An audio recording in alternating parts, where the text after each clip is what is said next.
Alain Prost. He was the master, unyielding, brilliant, a living legend. They called him the Professor, a ruthless, calculating winner. And then there was the student, hungry, fearless, a genius destined for greatness, Ayrton Senna.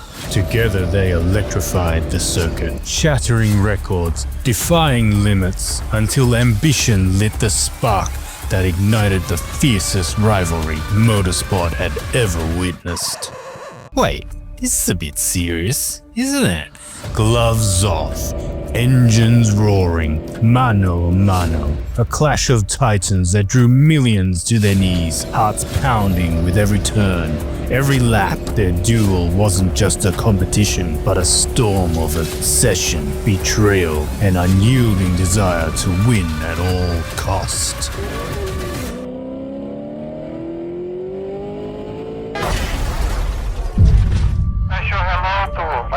Our dear friend Alain, we all miss you a lot.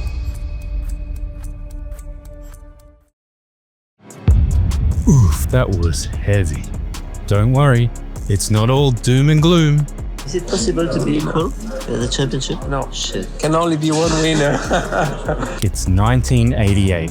F1's about to get flipped. These two dudes are the yin and yang of racing, and they're about to team up. On one side, we've got Alain Prost, this smooth French guy they call the Professor. Why? He's a racing calculator on wheels.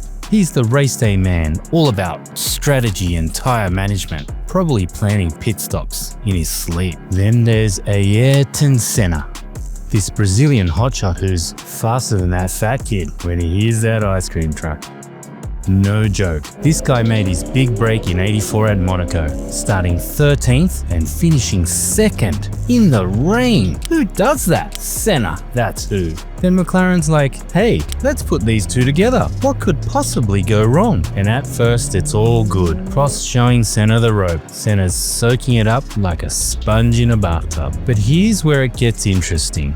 Monaco '88, Senna wasn't even driving consciously anymore. He was driving by instinct only. What does that even mean? Was he in the Matrix? He was 55 seconds ahead of Prost. That's a pit stop, 4 tires, fuel, wing adjustment, and a group selfie. Now, Senna's all about the qualifying life at this point too. 6 in a row. You'd think Prost would be cool with this, right? Wrong. At the French Grand Prix, Prost goes, hold ma baguette, and out-qualifies Senna by half a second. First time all season. You could practically hear the mic drop. They continue swapping wins all season long. It's Senna or Prost.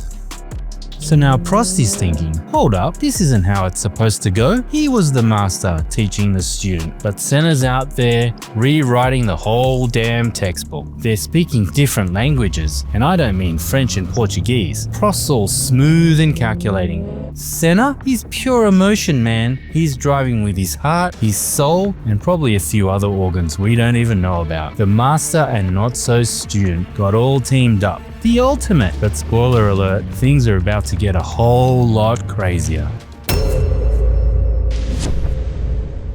So you're probably thinking, wow, these two super fast dudes on the same team? Awesome! Well, guess what? You couldn't be more wrong. It's the '88 Portuguese Grand Prix. Senna must be feeling himself.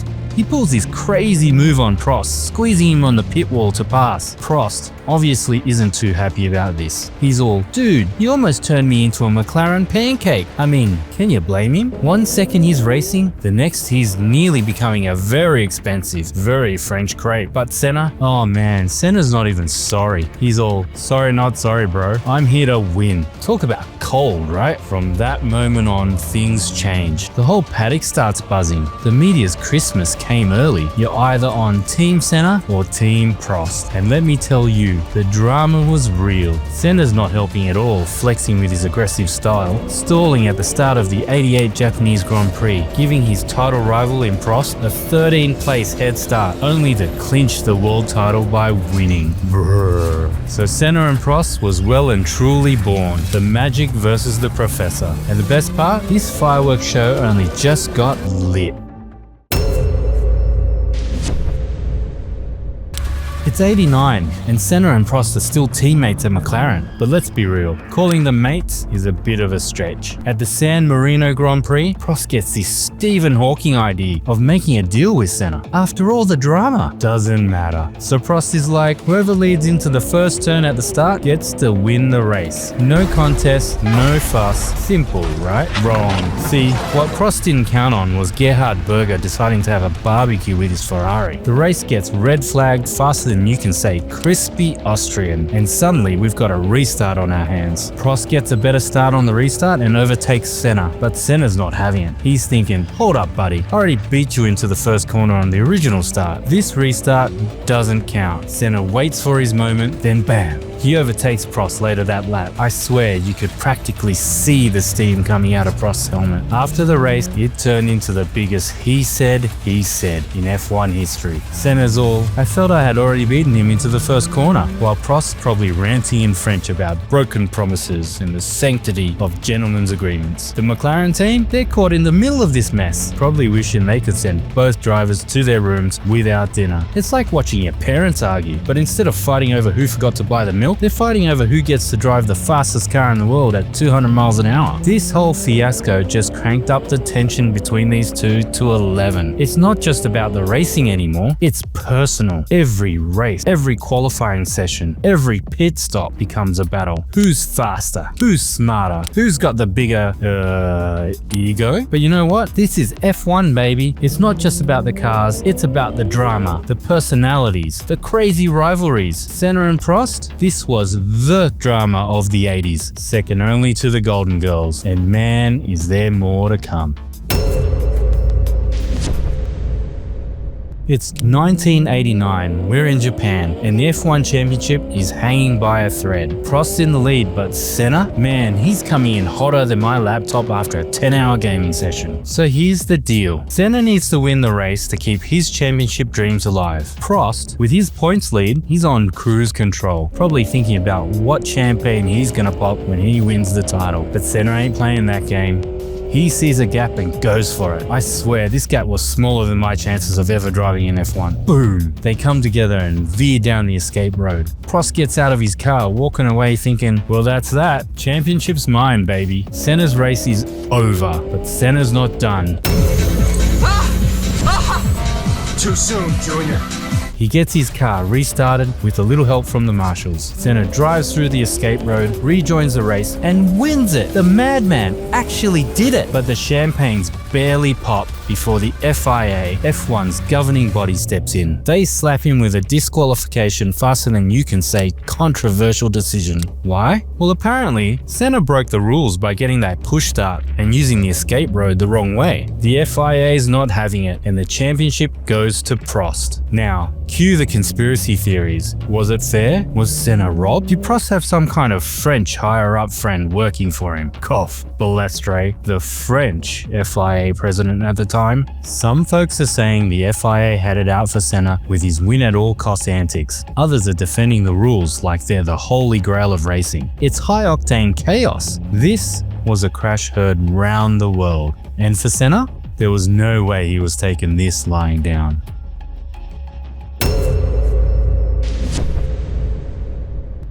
It's 1990, and somehow we're back in Japan to decide the championship again. Oh, déjà vu. We've seen this before, but this time Prost has some new digs and a shiny new Ferrari. So here's the deal. Prost needs to win this race to keep his championship dreams alive. It's the same high stakes as last year, but Senna's not just racing this time. No surprises, Senna's on pole position. Prost is in second. You'd think Senna would be stoked, but nah, he's all worked up about being on the wrong dirty side of the track. He's convinced it's giving Prost the advantage. He tries to get them to switch the location of pole position, but no dice. The officials aren't convinced. Rules are rules, buddy. The lights go out. Prost gets a better start. He's pulling ahead, but Senna has different plans. You could practically see the second he mixes up the accelerator for the brake. Senna is trying to go through on the inside, and it's happened immediately. This is amazing. Senna goes off at the first corner. Prost is furious, probably muttering the recipe for crêpe Suzette. The fans, they're losing their minds. The F1 chaos continues. But wait, it gets better. Later on, Senna drops this bomb. He did it on purpose. Yeah, you heard that right. He straight up admitted it. That's a cold dish of revenge at 200 miles per hour. Talk about holding a grudge, right? No surprise, everyone's split. Some people are saying, dude, that's not cool. You can't just crash into people on purpose. And they've got a point. It's not exactly sportsmanlike behavior, but then again, that's kind of badass. I mean, the guy's got coconuts. You gotta give him that. This whole thing blows up into the most controversial moment in F1 history. It's all anyone can talk about. Fans are arguing, teams are fuming, and the media's having a field day. And you know what's crazy? This isn't even the end of it. Nope, not by a long shot. It's now 1993 and the F1 world's gone topsy-turvy. Prost, fired from Ferrari, did some gardening for a year and then jumped ship to Williams. Let me tell you, that car is so fast it makes light look slow. It's as if he's racing in the future while everyone's stuck in 1992. But here's the thing about Senna, the dude's a straight up magician. He's making the McLaren do things it has no business doing. Now you'd think that Prost dominating and Senna struggling, they'd still be at each other's throats, right? But something's different. There's this, I don't know, respect? We get to the last race, the Aussie GP, and it really is upside down under. It's as if the universe decided to write the perfect ending to a crazy story. Senna, against all odds, wins the race. I swear he probably made a deal with God. And Prost? He's retiring, winning the championship already and placing second behind Senna. Talk about going out with a bang, right? But hold on to your beer, because this is wild. Senna, the same guy who crashed into Prost on purpose, invites him to the top step of the podium. Everyone's looking around going, are we in the Twilight Zone? You could hear a pin drop. And then Senna, cool as, says to Prost, come up here. Prost climbs up. It's this big, emotional moment. You feel these two guys who've been at each other's throats for years, standing there. And it's beautiful, man. I'm not crying. We're all crying. And get this, after the race, When we were on the podium in Adelaide, he changed completely the way he was with me. So I can say, yes, in this way, he's a friend. I mean, talk about a plot twist, but nothing will prepare you for what comes next. 1994 rolls round and things take a dark turn in F1. We're talking horror movie levels of dark. You know how they say it's always darkest before dawn? Well, F1 was about to hit peak midnight. See, the bigwigs decided to shake things up. Let's ban electronic aids. It'll make things more exciting. Spoiler alert, it didn't make things more exciting. It made things downright dangerous. Senna signed with Williams after Prost's retirement. But here's the kicker. That dominant Williams car, it's about as stable now as a Jenga tower in an earthquake. Why? Because it was designed with all those fancy electronic bits that are now banned. Talk about a recipe for disaster. Senna sees the writing on the wall. He's having breakfast with Prost before the third race of the season, the San Marino GP at Imola. Dude, we need to bring back the Grand Prix Drivers Association. See, it's this group that's all about driver safety. And then comes the horror show. First, Rubens Barrichello crashes in practice. It's bad, but he survives. Everyone's shaken up, but they're all, okay, that was scary, but we good. Then boom, Roland Ratzenberger crashes in qualifying the next day, and he doesn't make it. The whole paddock is in shock. The whole F1 world paused. Senna's devastated. He's not just sad, he's angry. He's thinking, this is exactly what I was worried about. And then, in a moment that will give you chills, he sends a radio message to Prost. I show hello to our dear friend Alain. He says, we'll miss you a lot. It's as if he knows something's up. And then, well, Senna crashes in the race. And in the blink of an eye, F1 loses one of its brightest stars. It's as if the sun went out.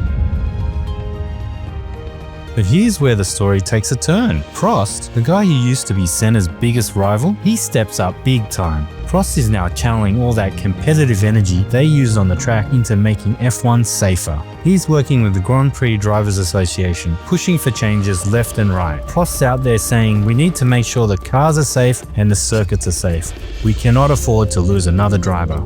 He's carrying on Senna's legacy, the master and the student, one last time. F1 starts to change. They're bringing in new safety measures, redesigning tracks, the whole 9 yards. Prost isn't just the professor anymore, he's the safety guru or something. It's wild to think about. This rivalry that had us all on the edge of our seats for years.